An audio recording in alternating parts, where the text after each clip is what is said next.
Então, em nome do Pai, do Filho e do Espírito Santo, salve Rainha, Mãe de Misericórdia, vida, doçura e esperança nossa, salve. A vós bradamos os degredados filhos de Eva, a vós suspiramos, gemendo e chorando neste vale de lágrimas. Eia, pois, advogada nossa, esses vossos olhos misericordiosos a nós volvei, e depois desse desterro, mostrai-nos Jesus, bendito fruto do vosso ventre. Ó clemente, ó piedosa, ó doce sempre Virgem Maria, rogai por nós, Santa Mãe de Deus, para que sejamos dignos das promessas de Cristo. Amém. Em nome do Pai, e do Filho, e do Espírito Santo. Amém. Boa noite. Vocês estão bom? Boa noite também para quem está chegando. Deixa eu ver esse negócio aqui. Já tem algumas pessoas online, ao vivo aqui. Sejam todos bem-vindos. Meus queridos, hoje é o último dia deste tema que nós estamos tratando. Falando de exorcismo, falando sobre essa realidade espiritual. Então este vai ser a última catequese sobre este assunto. Eu vou tentar amarrar um pouco as pontas de tudo que nós falamos, para tentar fazer um grande fechamento sobre isso. E eu já gostaria também de falar alguma coisa do que nós vamos tratar sobre o próximo assunto, para dar uma pequena abertura e talvez um pouco as razões pelas quais eu escolhi o próximo tema.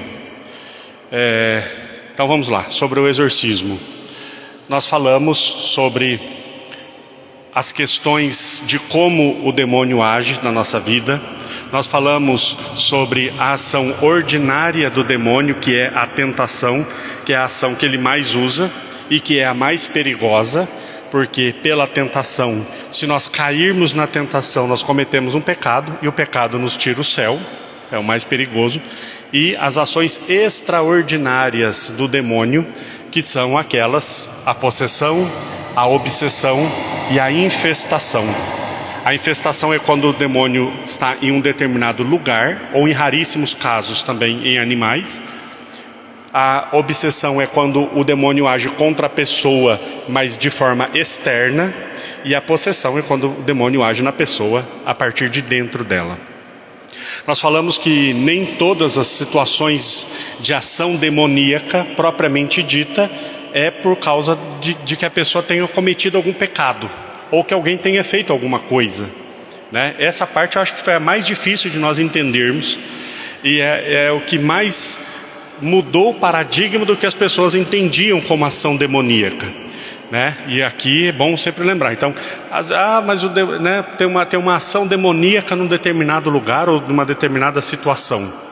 Então alguém fez alguma coisa, né? Ou aquela pessoa, é porque aquela pessoa quando era adolescente foi num centro espírita uma vez, então agora tá vendo, porque o demônio foi lá então e está agindo na vida dessa pessoa, né?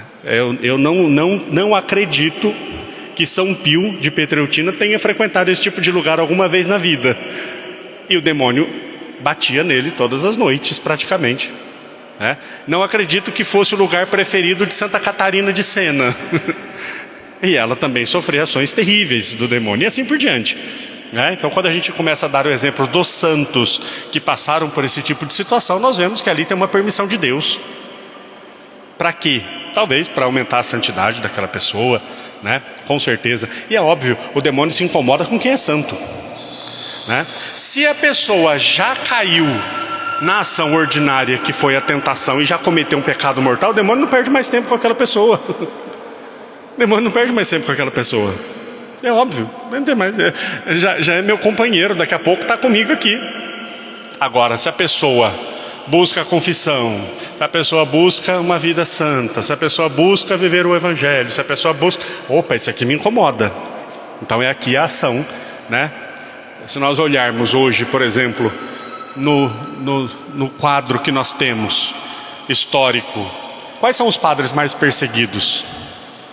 Os bons padres. Você pega um padre Paulo Ricardo, sofre censura o tempo todo. Padre Overlan sofre censura. Padre José Augusto da Canção Nova sofre censura. Os que estão buscando a santidade, os que estão buscando falar alguma coisa santa, boa, correta. Então, a ação demoníaca tem essa questão. Agora, é claro, aí depois, esse foi um ponto que nós falamos. Depois nós falamos outros pontos também.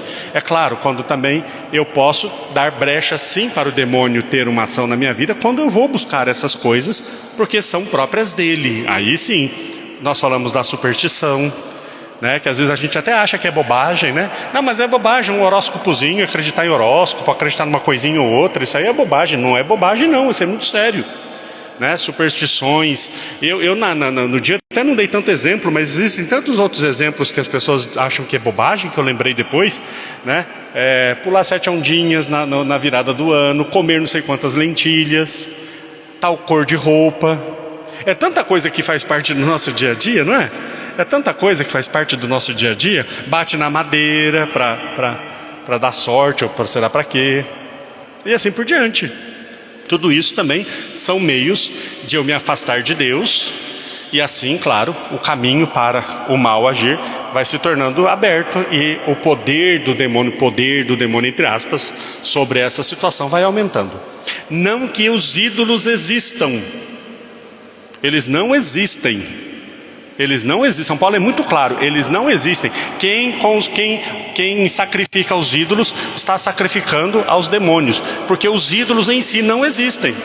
Mas os demônios, como são espertos, eles se apropriam daquela situação para que aquilo seja feito para eles ou em nome deles, né? Eu tenho visto muitas coisas em rede social e nós vamos vendo esse tipo de coisa, né? Falando de espíritos, falando disso e daquilo, como as pessoas estão mal informadas. E é claro, eu repito, o demônio é muito esperto, ele não é bobo, né? Ele vai na fragilidade da pessoa, vai no desespero da pessoa, ele vai agir sempre dessa forma. Pronto. Agora, eu gostaria de falar com vocês, para a gente ir amarrando os assuntos, nós já falamos tudo isso. Para nós amarrarmos o assunto, o exorcismo propriamente dito. Falei, não falei disso, né? Hoje é o dia. O exorcismo em si. Primeiro, existe uma diferença entre exorcismo e orações de libertação. Quem tem um pouco contato com a renovação carismática, esse mundo mais pentecostal, talvez já tenha até presenciado orações de libertação, né? A oração de libertação é possível e tem que se fazer se há uma situação no momento ali, está tendo um momento de oração e há uma manifestação. Então faz uma oração de libertação. A diferença da oração de libertação para o exorcismo é, primeiro, que o exorcismo ele é um sacramental. E o sacramental como tal, ele tem um rito. O exorcismo tem um rito. Gente, eu vou fazer uma comparação aqui das piores possíveis. Comparação nunca é boa, né? Seria mais ou menos como se nós fôssemos tentar comparar a missa com um culto protestante. Em que sentido? A missa tem uma ordem. Em nome do Pai, ato penitencial, leitura, salmo, tal. O culto protestante ele é livre, ele não tem rito. A pessoa pode começar com louvor, depois passar por um momento de pedido de perdão, depois passar para um... Eu vou mudar, não é culto protestante não, um grupo de oração, por exemplo. Então pode ter um momento de louvor, depois vem um pedido de perdão, depois vem uma pregação. No outro grupo, do outro lado, eles fazem o contrário, eles começam com a pregação, depois faz o momento do Espírito Santo. Não tem necessidade de ter ordem. Então a oração de libertação é meio isso, entendeu? A pessoa começa a rezar, reza uma Ave Maria, aí vê que não está dando muito efeito, pega a água benta, faz uso da água benta, pega uma cruz, faz o uso da cruz, tranquilo, vai fazendo de forma... Agora o rito do exorcismo é diferente. O exorcismo tem o livro, então eu vou seguir a ordem que está no livro, começa o nome do Pai, depois eu apresento a água benta, eu jogo a água benta, depois tem uma oração, depois tem um salmo, depois tem o evangelho, depois tem... E assim vai a ordem direitinho. Primeira diferença é essa, da oração de libertação para o exorcismo propriamente dito. Depois, o exorcismo só pode ser feito por um padre. Só pode ser feito o exorcismo pelo padre. Não existe nenhuma possibilidade de um leigo ou uma leiga fazer o rito do exorcismo. Ou nós falamos o exorcismo solene ou o exorcismo maior. Só o padre pode fazer. E só o padre que tem autorização do bispo para fazer. Aqui na Diocese de Mogi das Cruzes tem 2 padres que têm essa autorização. Sou eu e o padre Beniamino. Então, para fazer o exorcismo, tem que ter uma carta do bispo, uma delegação do bispo, nomeando aquele padre exorcista. Essa nomeação não faz com que eu seja um padre diferente dos outros padres. Não, agora a bênção do padre é uma super bênção, né? A oração do padre é uma super oração, ela está potencializada. Não, é uma delegação jurídica. O bispo me autorizou a fazer em nome dele. Quem é o exorcista da diocese? É o bispo. Ele é o exorcista da diocese, né? É o bispo. Aliás, quem comanda a diocese é o bispo, em tudo. Se você pega, por exemplo, a provisão do pároco, qual é a grande missão do pároco? Representar o bispo na paróquia, né? Representar o bispo na paróquia. Tem padre que se esquece disso. Eu não sou dono da paróquia, eu não sou dono da catedral. Eu represento o bispo aqui na catedral, porque a catedral é do bispo. As paróquias são do bispo, mas é claro que o bispo sozinho não cuida de 80 paróquias, 100 paróquias, com 350 comunidades, é óbvio. Então os sacerdotes vão ajudando. Isso começou lá em São Paulo. São Paulo passava nas comunidades, fundando as comunidades, e deixava um representante, eram os padres. São Paulo era o bispo, e ele deixava um representante que era o padre. Então o padre exorcista é esse que, no lugar do bispo, ele vai exercer essa missão de representá-lo. Então só o padre pode fazer, e só o padre que recebeu essa missão do bispo. Eu até comentei com vocês, se eu não me engano, nos primeiros dias, que quando eu falei na transmissão ao vivo que eu era um padre exorcista, quando foi na semana seguinte, ligaram na Cúria Diocesana, a Associação Internacional de Exorcistas ligou na Cúria Diocesana e disse: tem um padre aí dizendo que é exorcista. Ele é mesmo? E aí mandaram a minha documentação para ele, falando: sim, ele é o padre exorcista, está aqui a autorização do bispo e tudo. E aí eles entraram até em contato comigo. Eu hoje estou no grupo, tem um grupo de WhatsApp dos padres exorcistas aqui do estado de São Paulo.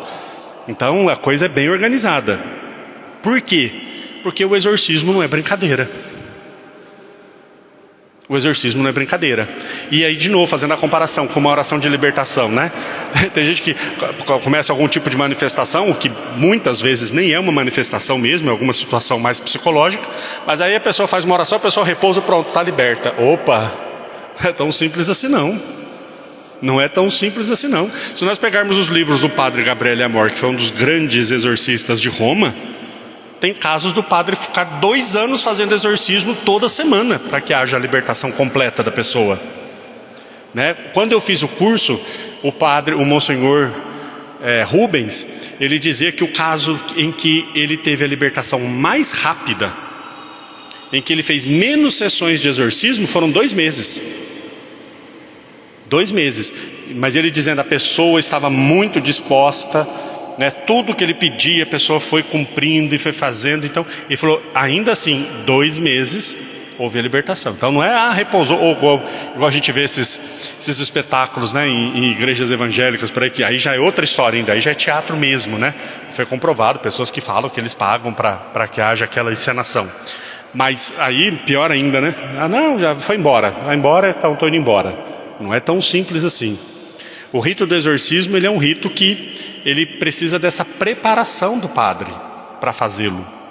Eu já realizei alguns, não muitos, não sou um padre exorcista experiente, não sou, tenho pouco tempo exercendo esse ministério, e a grande maioria dos casos em que nós atendemos não são uma ação de possessão propriamente dita. Então nós muitas vezes vamos buscando outros meios para resolver. Eu acho que até já comentei com vocês alguns casos que eu acompanhei, em que a maioria dos casos em que talvez exista uma ação extraordinária do demônio na vida daquela família, daquela situação, a única coisa que precisava é que as pessoas fossem verdadeiramente católicas.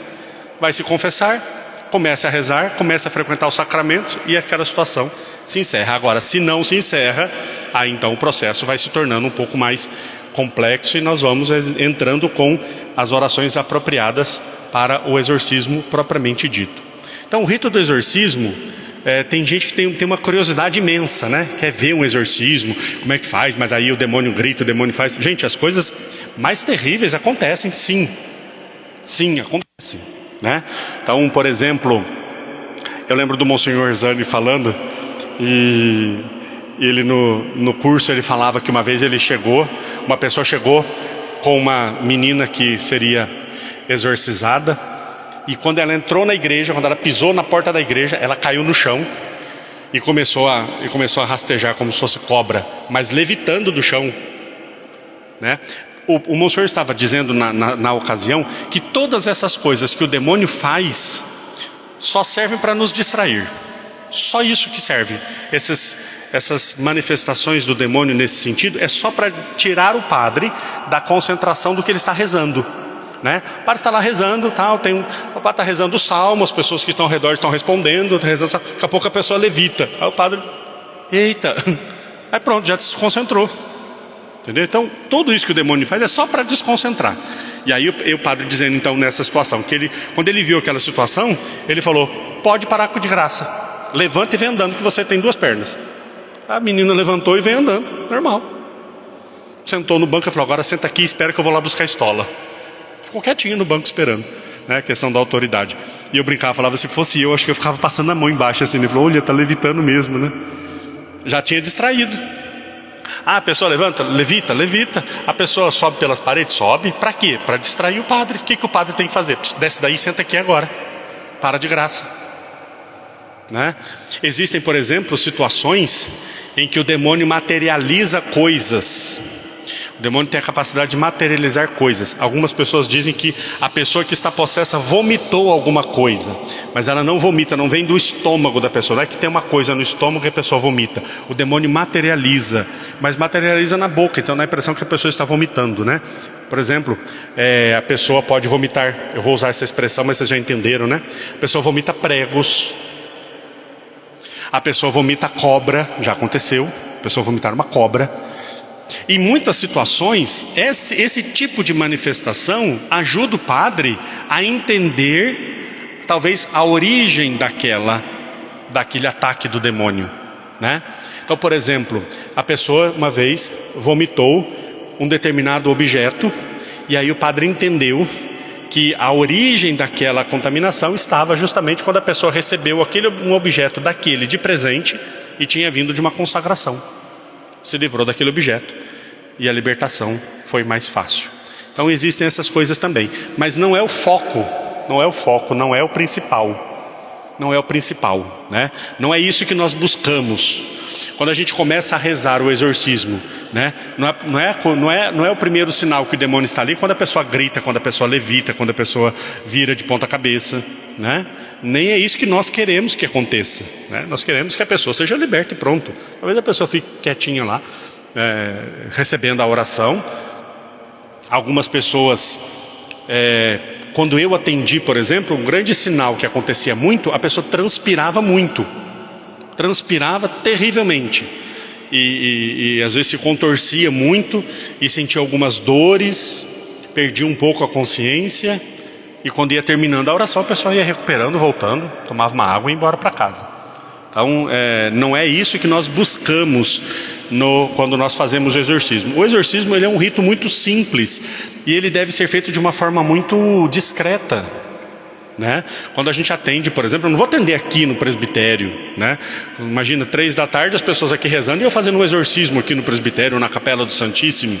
Não, tem uma sala lá no fundo onde fica de forma reservada, e ali nós podemos fazer a coisa primeiro para preservar a dignidade da pessoa que está ali recebendo, mas também para nós, para nos resguardar e para resguardar a descrição, né? A discrição da própria igreja. Então é um ato muito simples, é um ato muito discreto, para que justamente seja feito dessa forma. Aí nós já entendemos que quando se faz um espetáculo em cima de um palco, que essas igrejas evangélicas fazem, isso já não tem nada a ver com o exorcismo, e infelizmente é o que chega a nós, mas não é isso que é o verdadeiro exorcismo que a igreja entende. Outra coisa que eu até falei para Dom Pedro quando eu comecei quando eu fiz o curso, e depois eu falei com ele que gostaria e que aceitaria esse encargo aqui na diocese. A grande questão do exorcismo é o quanto as pessoas sofrem. É uma pastoral da misericórdia para com as pessoas. Eu entendo que o exorcismo, o padre exorcista, ele é um misto de um catequista com um conselheiro e com alguém que escuta. Às vezes a pessoa chega, fala das dores, dos problemas, dos sofrimentos, e tem tanta coisa angustiando aquela pessoa que às vezes nem é o demônio agindo. A pessoa está angustiada, ela quer falar. Outras situações, como eu já disse, você vai orientar aquela pessoa, vai levá-la a ser católica de verdade, você vai ser catequista. Então é uma pastoral da misericórdia também, porque as pessoas sofrem, sabe? E às vezes eu falo com muita tristeza. Tem pessoas que às vezes chegam, por exemplo, em Dom Pedro, ou chega na Cúria, manda e-mail, manda telefona e diz assim: olha, eu já busquei, já procurei vários padres e eles simplesmente me mandam embora e dizem que eu estou doido, que eu estou doida. Não me escuta, não me atende e eu não sei mais o que fazer. Às vezes quando chega até nós, já chega assim, sabe, no extremo. Então é a pastoral da misericórdia. Isso para mim foi o que mais me chamou a atenção e o que mais me levou a querer ajudar nesse sentido, porque, de novo, não busco que as pessoas levitem e gritem e façam esse tipo de coisas, mas as pessoas sofrem, o nosso povo sofre, em vários âmbitos, né?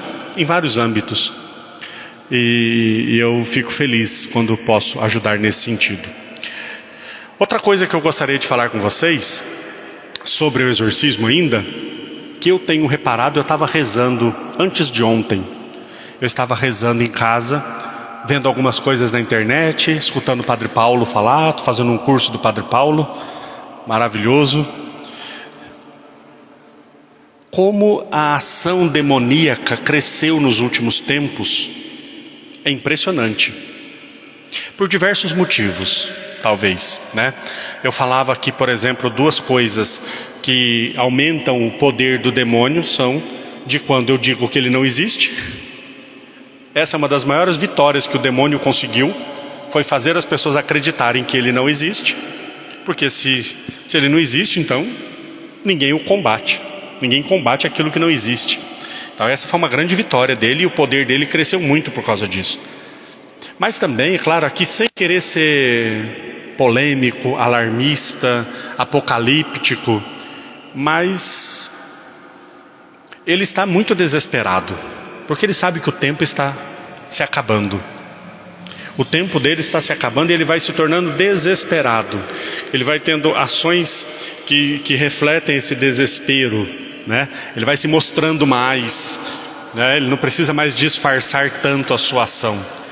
A ação do demônio tem sido uma ação tão descarada que só quem é muito cego não enxerga que ele está fazendo uma lambança por aí. Uma lambança. E aí, claro, seja porque já disse, porque as pessoas não acreditam, ou seja porque nós não estamos rezando tanto assim, né? Só um exemplo para vocês, muito simples. E aqui, gente, me entendam muito bem, por favor. Eu não sou contra o Concílio Vaticano II, pelo amor de Deus. Vocês veem a missa que eu rezo todo dia, né? Mas, por exemplo, antes do Concílio Vaticano II, isso lá pelo Papa Leão XIII, foi instituído que se rezasse 3 Ave Marias, uma Salve Rainha e a oração de São Miguel Arcanjo, aquela oração exorcística de São Miguel Arcanjo. Em todas as missas tinha essa oração. Quando fez a reforma, tirou-se essas orações. Imagina quantas missas se rezava por dia e quantas orações então se fazia por dia que nós não fazemos mais. Parece bobagem, mas olha a força da oração. Então são detalhes. Será que nós estamos rezando? Isso tudo vai aumentando aí o poder, né? Depois, a nossa falta de confiança e a nossa falta de obediência. De forma muito feliz, com muita gratidão a Deus. Agora, sexta-feira próxima, nós teremos um momento de consagração da Rússia, da Ucrânia, ao Imaculado Coração. É uma bênção. Aqui na catedral, o nosso bispo diocesano, que é maravilhoso, estará em unidade com o Papa, rezando a Santa Missa, e nós vamos fazer essa consagração. Mas Nossa Senhora pediu em 1917. Poxa vida, gente. Foi em 1917 que ela pediu, faz tanto tempo. Graças a Deus está aí o nosso Papa, ele vai fazer, né? Coragem. Não que os outros não fossem corajosos, nós temos uma lista de santos, né? De santos papas, santos. Mas, poxa vida, né? Então, a nossa obediência. Então eu vejo que essa ação, ela está se tornando assim muito, muito descarada, né? A afronta às coisas da igreja, ela está se tornando descarada. Eu aqui não tenho o mínimo de surpresa com relação a isso, que a igreja vai ser enfrentada, que a igreja vai ser combatida. Isso é a coisa mais óbvia do mundo, né? Não me espanta o sofrimento por causa do Evangelho. Isso aí, o dia que nós nos espantarmos de sofrer por causa do Evangelho, nós ainda não entendemos o Evangelho. O dia que nós acharmos que a igreja vai ser aplaudida, nós ainda não entendemos o Evangelho. Mas isso está se tornando mais ferrenho. Eu acho maravilhoso. Eu quero que a coisa aperte mais mesmo, né? Daqui a pouco começam, né, restrições. E isso é ótimo para purificar a igreja. Isso é ótimo. Enquanto eu não tenho algo a perder por uma coisa, eu ainda não sei o real valor daquilo para mim, né? Enquanto eu não perco nada por alguma coisa, eu ainda não sei o real valor daquilo para mim. Um exemplo muito simples: a pessoa vai à missa todo domingo ela vai à missa, ótimo, ela gosta da missa, é legal, amigo do padre, frequenta a comunidade, vai na paróquia, beleza, todo domingo ela vai na missa. Aí vem uma pessoa e convida para uma festa, domingo o dia inteiro. Aí a pessoa, naquele domingo, esse domingo eu não vou porque tem uma festa. Então eu vou na missa quando eu não tenho nada para fazer. Entenderam a diferença? Eu sou católico, tá tudo bem, eu sempre fui católico. Mas agora diz assim: se você realmente for católico, você vai ter que abrir mão de algumas coisas.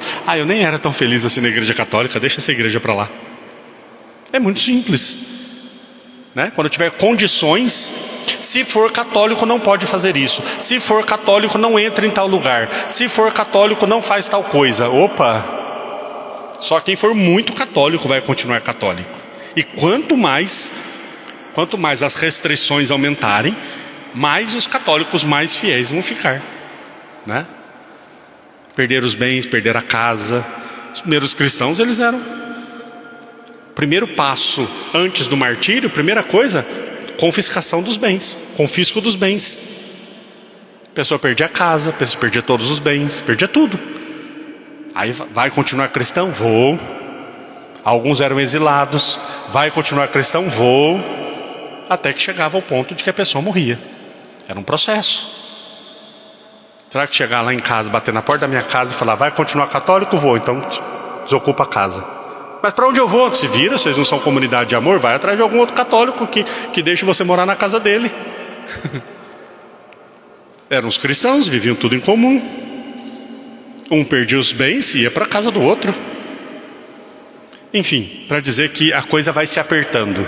E essa ação vai se tornando cada vez mais descarada, mais evidente, mas as portas do inferno nunca prevalecerão contra o poder das chaves, o poder da igreja. E aqueles que vieram da grande tribulação e lavaram o sangue, lavaram as vestes no sangue do Cordeiro, são aqueles que contemplam a face de Deus, que é o que nós esperamos e desejamos de todo o nosso coração. Então, temos que ter medo do demônio? Sim e não. Sim, por quê? Porque Jesus disse que era para ter medo. Não tenha medo daquele que mata o corpo, mas tenha medo daquele que, matando o corpo, pode fazer perder a alma. Jesus disse que era para ter medo deste.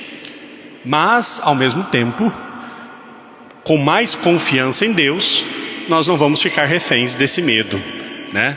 Temos que ser prudentes, mas não ficar reféns desse medo, a ponto de não vivermos a nossa fé, porque podemos sofrer alguma coisa. Não, sem problema nenhum. Testemunha a fé, viva os sacramentos, viva a vida de santidade, e o que Deus permitir é o que vai nos acontecer. Tudo aquilo que acontecer conosco sempre será permissão de Deus.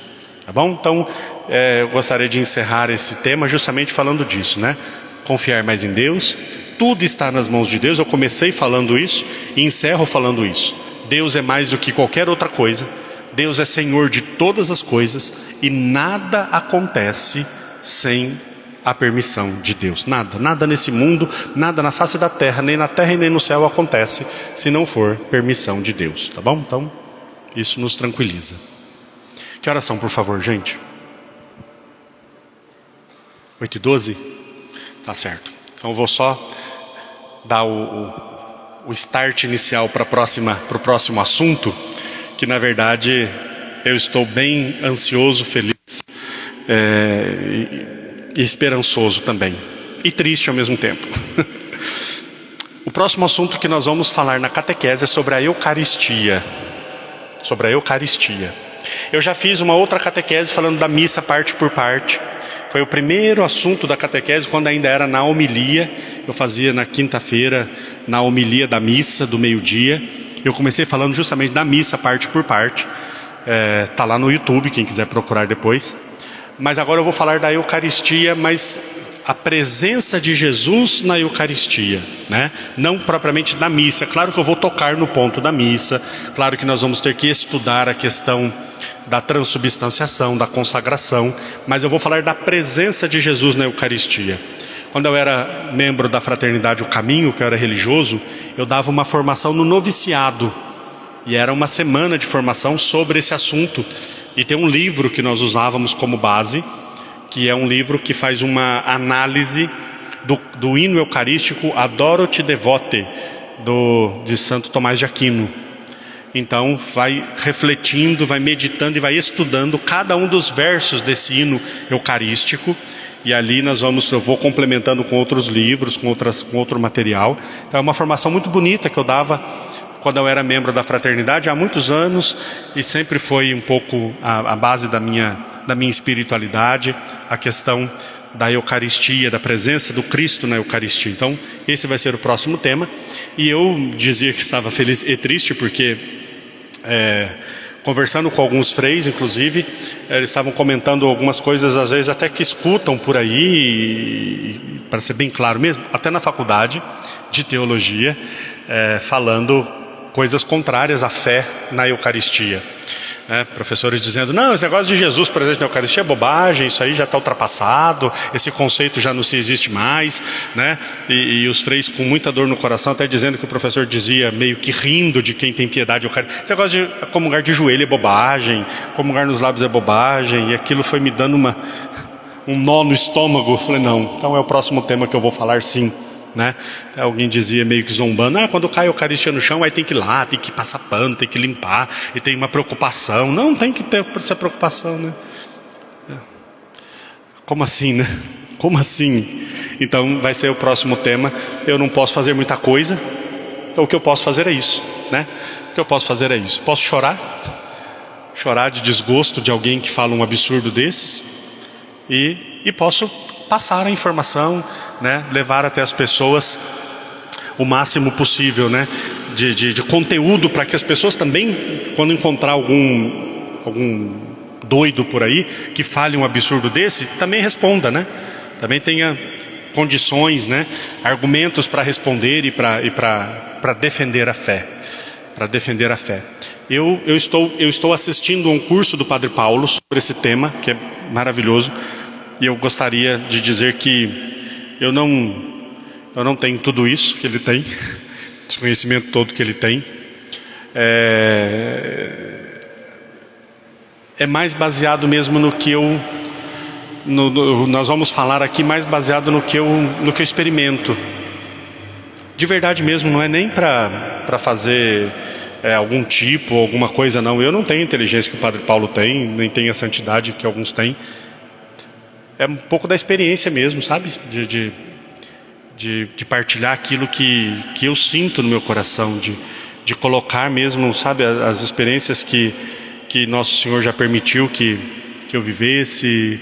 Pouco tempo de padre também, não tenho essa experiência que alguns santos sacerdotes têm, mas é a fé da igreja, e essa fé eu quero defender, mesmo que seja com argumentos mais simples, com colocações mais triviais, mas com muito amor mesmo. Eu rezava ontem, e já há alguns dias, na verdade, rezando também, e hoje na hora da comunhão também eu rezei, e eu pensava, o que um cristão mais tem que desejar na face da terra é o céu. Não existe coisa que um cristão mais tenha que desejar na face da terra do que o céu. Mas depois do céu não tem algo que nós mais temos que desejar do que receber Jesus na Eucaristia. Não existe algo mais santo e mais feliz para uma alma, depois do céu, do que receber Jesus na Eucaristia. E tem gente que tem coragem de dizer que é um pedaço de pão. Bom, se eles comem pão, não sei, mas eu não como pão não. O que eu como é o corpo de nosso Senhor Jesus Cristo. Seu corpo e bebo seu sangue. Com muito amor e com muita gratidão. Não mereço, não sou digno nem de chegar perto do altar. Mas Ele deu essa graça porque Ele nos ama e porque é misericordioso. Então é disso que nós vamos falar. Eu não sei quantas aulas nós teremos.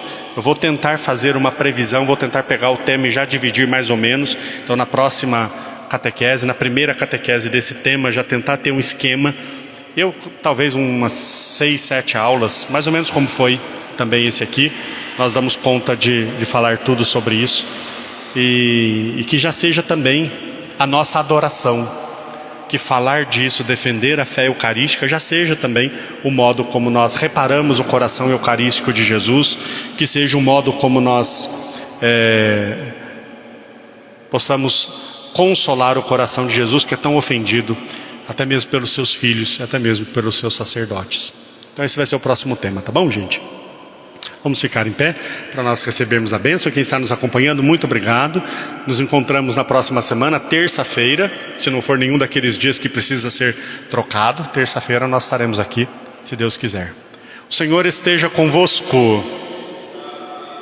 Abençoe-vos o Deus Todo-Poderoso, Pai, Filho e Espírito Santo.